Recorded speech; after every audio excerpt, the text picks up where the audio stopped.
जय हिंद दोस्तों, नमस्ते। कैसे हैं आप सब? मैं Pankaj sir, mission success classes में आप सभी को स्वागत है। आज की चैप्टर जो है बायोलॉजी का जो ऑब्जेक्टिव जो हम लोग क्लास करने वाले हैं VBI और टोटल 100 क्वेश्चन एकदम बायोलॉजी का सर तोड़ने वाला। यहां से दूसरा जगह से क्वेश्चन नहीं पूछेगा सर, इसकी दावा है। और उसके बाद ये जो मैं बता रहा हूं सर, ये लगभग 2020 से लेकर और 2025 तक 25 तक पूरे कंप्लीट पूछ चुका है। इसलिए पूरे का पूरे मैं सॉल्यूशन एक जगह आपके पास लेकर आया हूं ताकि बच्चे के पास कोई परेशानी ना आए।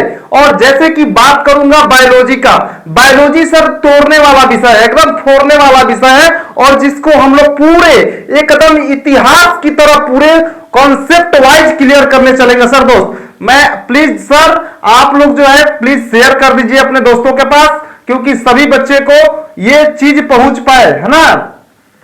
हाँ मेरे मुन्ने, good morning good morning good morning सभी को, गुड मॉर्निंग।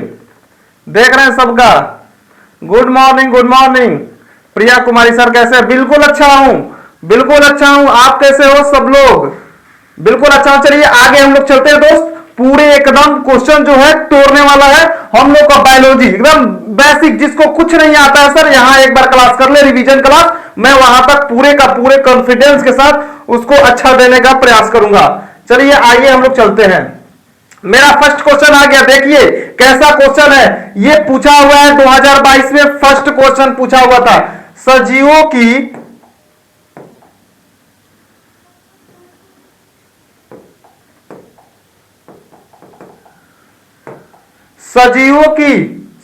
की संरचनात्मक और कार्यात्मक इकाई को क्या कहा जाता है? सजीवों को संरचनात्मक एवं कार्यात्मक इकाई को क्या कहा जाता है? मुन्ने बताएंगे आप लोग। उत्तक की कोशिका की अंग और की जीन बताएंगे। सबसे पहले आप जानते हैं कि जो है उत्तक जो है कई कोशिकाओं के समूह से मिलकर बना है, जो यानी कि कई कोशिकाओं के समूह को उत्तक कहा जाता है। आप जानते हैं कई जो है ये होगा नहीं। उसके बाद बात करें कोशिका क्या होगा? उसके बाद बोलते अंग, और ये भी नहीं होगा, और जीन ये भी नहीं होगा, है ना। आप देखेंगे उत्तक कोशिका, ये मेरा क्या होगा? आंसर हो जाएगा। कोशिका क्या है जी? शरीर की सबसे छोटी जीवित इकाई है। शरीर की सबसे छोटी इकाई कौन सी है? तो कोशिका है।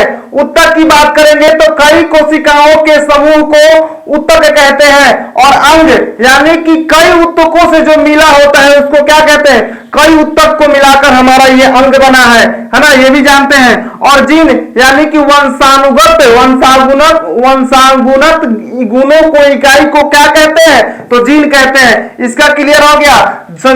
सजीवों की संरचनात्मक और कार्यात्मक इकाई को क्या कहते हैं? अगर ये पूछेगा मेरे प्यारे बच्चे तो उसको क्या मारेंगे? कोशिका। नेक्स्ट क्वेश्चन, आइए ना आगे देखते हैं। कोशिका की खोज सबसे पहले किसने किया था? कोशिका का खोज जो किया था सबसे पहले किसने किया था? ऑप्शन रॉबर्ट ब्राउन ने, लिवेनहॉक ने, रॉबर्ट हुक ने और अरस्तु ने। बताएंगे तो आप देखेंगे कोशिका का खोज जो था रॉबर्ट हुक ने किया था। और कब किया था? तो 1665 ईस्वी में। कब किया था? 1665 ईस्वी में इन्होंने, रॉबर्ट हुक ने कोशिका का खोज किया था। और बात करेंगे रॉबर्ट ब्राउन की, तो रॉबर्ट ब्राउन की जो यानी कि ये क्या किए थे? तो केंद्रक की खोज किए थे। ये क्या किए थे? तो केंद्रक की खोज किए थे। केंद्रक की खोज किए थे। खोज यानी कि केंद्रक की खोज किए थे कौन? रॉबर्ट ब्राउन ने। और ये सारी क्वेश्चन आप लोग को इंपॉर्टेंट है। और लिविनहक क्या किए थे? तो लिविनहक ने यानी कि जीवित कोशिका का खोज किए थे। जीवित कोशिका का खोज, जीवित कोशिका का खोज किए थे, है ना। याद होगा ना, जीवित कोशिका का खोज किए थे। और यानी कि ये तो है हिस्ट्री से हो गया। यानी कि याद रखेंगे कोशिका की खोज किसने किया था? तो रॉबर्ट हुक ने किया था। रॉबर्ट ब्राउन दिए ये क्या चीज का खोज किए थे? तो केंद्रक की खोज किए थे। बी नंबर में लिवेनहॉक क्या किए थे? तो जीवित कोशिका की खोज किए थे। जीवित कोशिका को देखे थे, है ना, ये देखे थे। और रॉबर्ट हुक ने जो थे 1665 ईस्वी में कोशिका की खोज किए थे। बाबू मेरे, सोना मेरे, यहां तक क्लियर हुआ आप लोगों को? बिल्कुल सर, हाँ सर। चलिए आगे चलते हैं, बिल्कुल चलते हैं। अब देखेंगे नेक्स्ट क्वेश्चन जो 3 नंबर में मेरा क्वेश्चन कह रहा है, कोशिका का पावर हाउस। बाप रे, कोशिका का पावर हाउस किसे कहा जाता है? कोशिका का जो पावर हाउस है उसे किसे कहा जाता है? लाइसोसोम, राइबोसोम, माइटोकॉन्ड्रिया और गोल्गी कॉडी। जल्दी जल्दी बताइए, मैं तब तक देख लेता हूं आप लोगों को, तब तक देख लेता हूं। हाँ बहुत अच्छे सर, लिख रहा है बच्चा कि सर मैं बिहार बोर्ड का नहीं हूं, यूपी बोर्ड का हूं। हाँ मेरे बच्चे सब एक ही है, कोई दूसरा नहीं है, सभी एक ही है। रामेश कुमार लिख रहा है ना। चलेंगे आगे क्वेश्चन सर चलते हैं कि जो लिखा हुआ है कोशिका का पावर हाउस किसको कहा जाता है? तो आप जानते हैं कोशिका का खोज जो होता है वो माइटोकॉन्ड्रिया को कहा जाता है। किसको कहा जाता है? माइटोकॉन्ड्रिया को।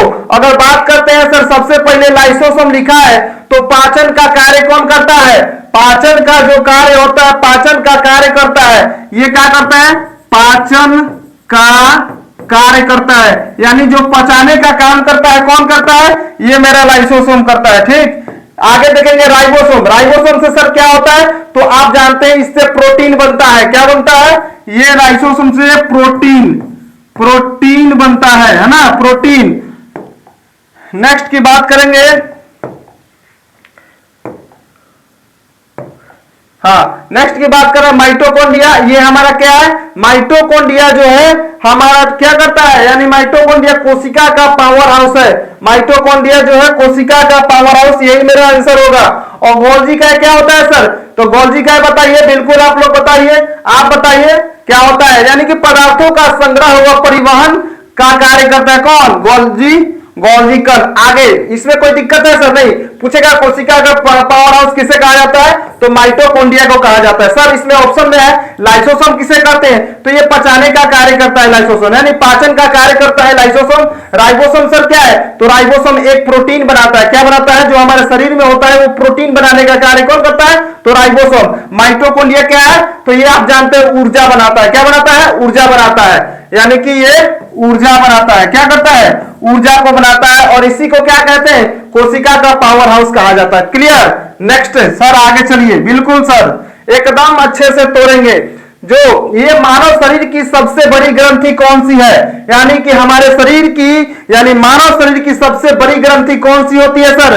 1 नंबर में देखेंगे थायराइड ग्रंथि, बी नंबर में अग्नाशय, और सी नंबर में यकृत और ये पीयूष ग्रंथि, है ना। ये सभी नहीं होगा, इसमें बताएंगे मानव शरीर का सबसे बड़ी ग्रंथि कौन सी है। जल्दी से आप लोग बताएंगे मानव शरीर की सबसे बड़ी ग्रंथि कौन सी होती है। चलिए हम लोग देखते हैं। हमारा होता है यकृत। हमारा कौन सा होता है जी? यकृत तो होता है, यकृत तो होता है। देखिए गड़बड़ा गया, यकृत तो होता है। अब बात करते हैं कि जो सबसे पहले थायराइड ग्रंथि है।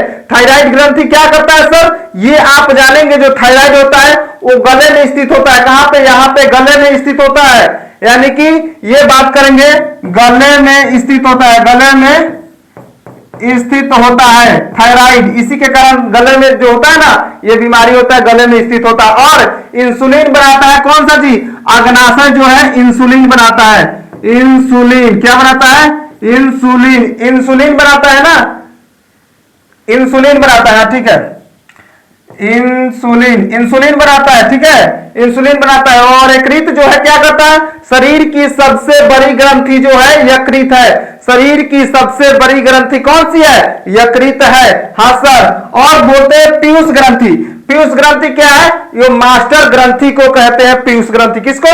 मास्टर ग्रंथि को कहते हैं पीयूष ग्रंथि। यानी ऑप्शन पूछेगा कि मानव शरीर की सबसे बड़ी ग्रंथि जो कौन सी है? तो यकृत है। क्या? लीवर, यानी कि यहाँ पे होता है ना, यहाँ पे चाकू भी लग जाएगा तो कुछ नहीं होगा, इसलिए मरवाना शब्द। आगे आओ। इसके बाद देखते हैं ये जो है आप लोगों को रक्त का लाल रंग किसके कारण होता है। यानी कि जो हमारे शरीर में रक्त है यानी कि खून है वो लाल जो होता है वो किसके कारण से होता है? सारा का सारा यहीं पे आप लोग देखेंगे। जल्दी बताइए आप लोग, जितने भी बच्चे लाइव हैं जल्दी बताइए प्लीज, जल्दी, तब जाकर मैं आगे बताऊंगा। मानव शरीर का सबसे बड़ी ग्रंथि कौन सी होती है? हाँ चलेंगे, सब बच्चे लिख रहे हैं। हाँ सही है, सही है। राकेश कुमार, राकेश कुमार यकृत। ठीक है, यानी यकृत है ना, यानी कि रक्त लाल होने की। पीछे वाला क्वेश्चन को आप आंसर दे रहे हैं, आगे वाला आंसर दीजिए। आगे वाला आंसर दीजिए। हाँ, सबका सही आ रहा है। रक्त का लाल रंग किसके कारण होता है सर? तो वो बता रहा है एक लड़के रेशमी कुमारी, हीमोग्लोबिन। हाँ सही है, हीमोग्लोबिन जो होता है मेरा रक्त का लाल होने का कारण हीमोग्लोबिन। अब बात करते हैं सर चारों का, यानी प्लाज्मा क्या करता है? तो रक्त को तरल भाग का ये क्या है? रक्त का तरल भाग है जो प्लाज्मा है, रक्त का तरल भाग प्लाज्मा है। और दूसरे नंबर की बात करते हैं हीमोग्लोबिन, यानी रक्त को लाल रंग देता है, यानी कि ये जो है ना, यानी कि खून को लाल रंग देने का कार्य कौन करता है? तो हीमोग्लोबिन। और डब्ल्यूबीसी क्या होता है सर? यानी कि श्वेत रक्त कणिकाएं। क्या होता है? इसको इंग्लिश में कहते हैं डब्ल्यूबीसी। डब्ल्यूबीसी का मतलब क्या होता है? यानी रोगों से रक्षा करना, यानी कि रोगों को, रोग प्रतिरोध को रोकता है। कौन सा जी? तो डब्ल्यूबीसी, यानी श्वेत रक्त कणिकाएं हमारे शरीर में जो होते हैं, डब्ल्यूबीसी रोगों से लड़ने का कार्य करता है। कौन? रक्त, यानी कि डब्ल्यूबीसी। अब बात करें प्लेटलेट्स की, तो प्लेटलेट्स सर क्या होता है? जी सर बिल्कुल बताएंगे। तो रक्त का थक्का बनाने में मदद करता है, जो हम लोग का कट फट जाता है ना, वह थक्का बनाने का कौन काम करता है? तो प्लेटलेट्स। प्लेटलेट्स जो है हम लोग का रक्त का थक्का बनाने का कार्य करता है। ठीक है, अब आप लोग को आंसर पता चल गया होगा, यानी कि जो रेशमी कुमारी सबसे पहले बताई थी, यानी कि रक्त लाल के कारण किसके कारण से होता है? तो अबू ने बताया कि हीमोग्लोबिन के कारण होता है। नेक्स्ट क्वेश्चन फिर आप लोग बताएंगे, ये आप बताएंगे कि पौधों में पत्तियों के हरे रंग का कारण क्या है? जल्दी बताएंगे, मैं आप लोग को आंसर का व्यक्त कर रहा हूं। पत्तियों का हरा रंग किसके कारण होता है? जल्दी बताइए। यानी पत्तियों का, हाँ लिख रहा है राकेश कुमार, सुजीत कुमार, शिल्पी कुमारी, सबका आंसर सही है। क्लोरोफिल, बिल्कुल राइट आंसर। क्लोरोफिल जो है पौधों में पत्तियों को हरे रंग का कारण क्या है? तो जी क्लोरोफिल के कारण होता है हरा रंग, है ना। अब बोलते हैं कैरोटीन। कैरोटीन सर किसे कहते हैं? तो ये नारंगी रंग देता है, ये कैरोटीन जो है नारंगी रंग देता है। और बी नंबर में जो है हमारा हरा रंग का, यानी कि क्लोरोफिल के कारण क्या होता है? पत्तियां हरे होते हैं। और बात करते हैं जेथोलिक, यानी कि पीला रंग देता है, ये क्या देता है? पीला रंग देता है। और लाइकोपिन, लाइकोपिन सर क्या है? ये लाल रंग देता है, याद रखेंगे, ये लाइकोपिन जो है ये लाल रंग देता है। पौधों में पत्तियों के हरे रंग का कारण कौन सा है जी? तो क्लोरोफिल। हो गया। आगे सभी लोग आंसर देते चलेंगे। अब बताएंगे इसका, पौधे अपना भोजन किस प्रक्रिया द्वारा बनाता है? जल्दी से बताएंगे आप सभी। तो पौधे अपना भोजन किस प्रक्रिया द्वारा बनाता है? जल्दी बताएंगे तब मैं आगे बढ़ूंगा। चलेंगे, पौधे अपना भोजन किस प्रक्रिया द्वारा बनाता है? जल्दी से बताएंगे।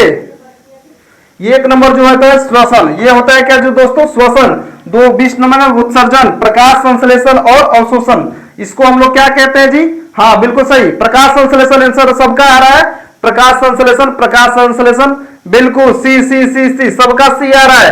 चलेंगे, ये देखेंगे श्वसन जो है, श्वसन के बारे में हम लोग जानते हैं, सबसे फर्स्ट चैप्टर पढ़ाया था श्वसन। ऊर्जा प्राप्त करने की प्रक्रिया को क्या कहते हैं जी? श्वसन कहते हैं। यानी जितने भी सारा कुछ हम लोग प्रोटीन वगैरह कार्बोहाइड्रेट खाते हैं तो वो कहाँ जाता, अंदर जाने के बाद क्या हो जाता है? तो पूरे ग्लूकोज में बदल जाता है। और श्वसन की क्रिया करती है जो हम लोग को अंदर होती है, ऊर्जा प्राप्त करने की प्रक्रिया वहीं से होती है।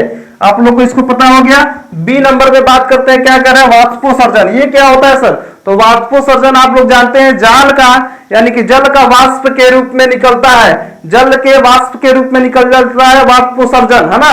ये क्या होता है? जल का वाष्प के रूप में, यानी कि वाष्प बनकर क्या होता है? निकलता है हमारे बॉडी से। और प्रकाश संश्लेषण, यानी प्रकाश संश्लेषण से क्या करता है?